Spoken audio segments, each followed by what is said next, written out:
I love trees, and I love to take photographs of trees.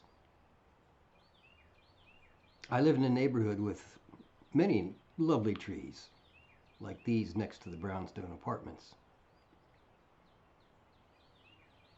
and these down near Hercules building.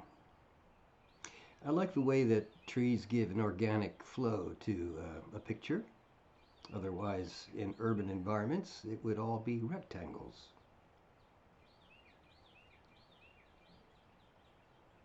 And if I walk downtown, there are some beautiful trees there too.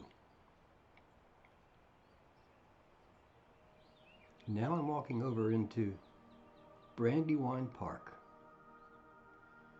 And boy, are there lots of beautiful trees there. I'm going to show you some favorites of mine. Here are some survivors under the I-95 bridge. And this is a favorite wild cherry tree. Any time of year, it's a beauty. I like the stripes on the bark.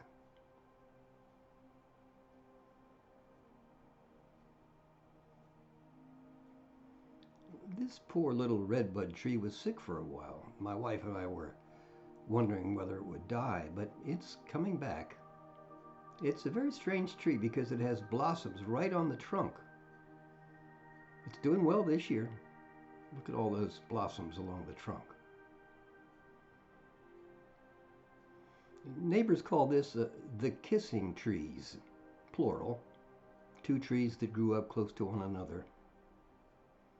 And here's one of my favorites up near the footbridge in Brandywine Park. Any time of year, it is gorgeous. I love the shape. This is a similar shaped tree. It's an ironwood tree. And I like the cedars for their ropey looking trunks.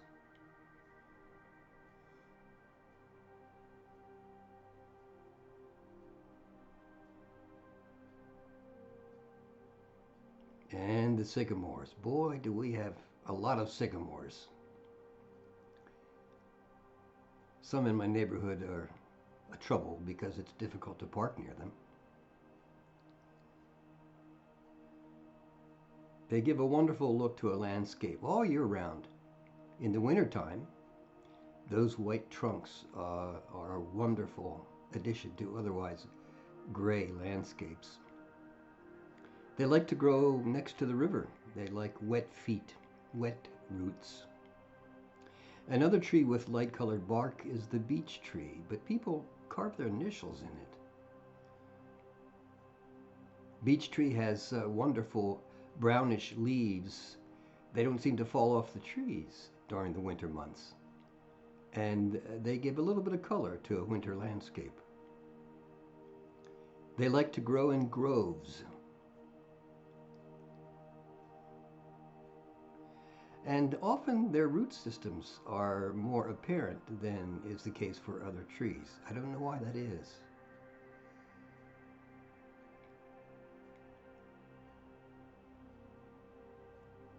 Here's a wonderful shapely tree. I don't know what species it is. So beautiful.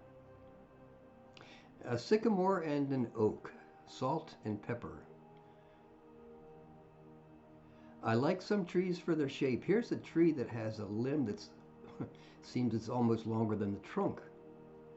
Another tree bends over the path to look for light.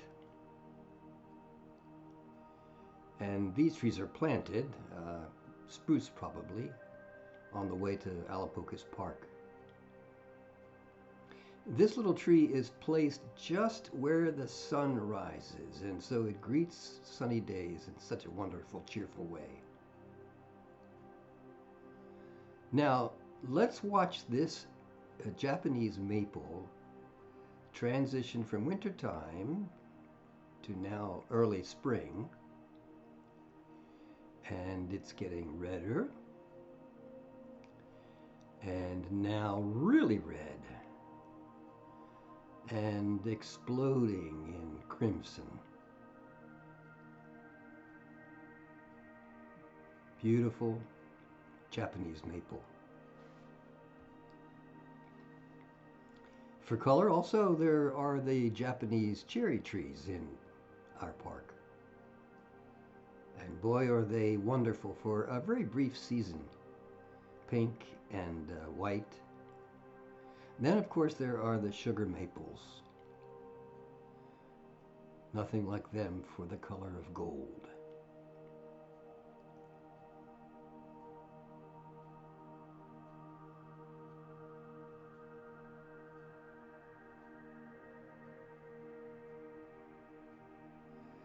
Then there are the majestic oaks.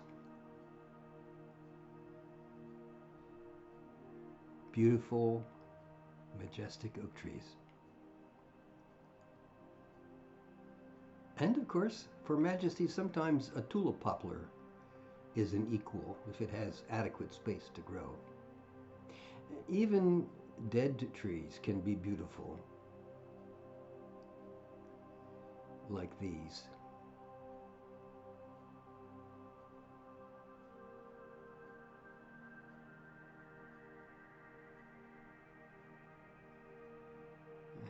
But alas, it's time for a tree to die and to give up its energy for the rest of the forest.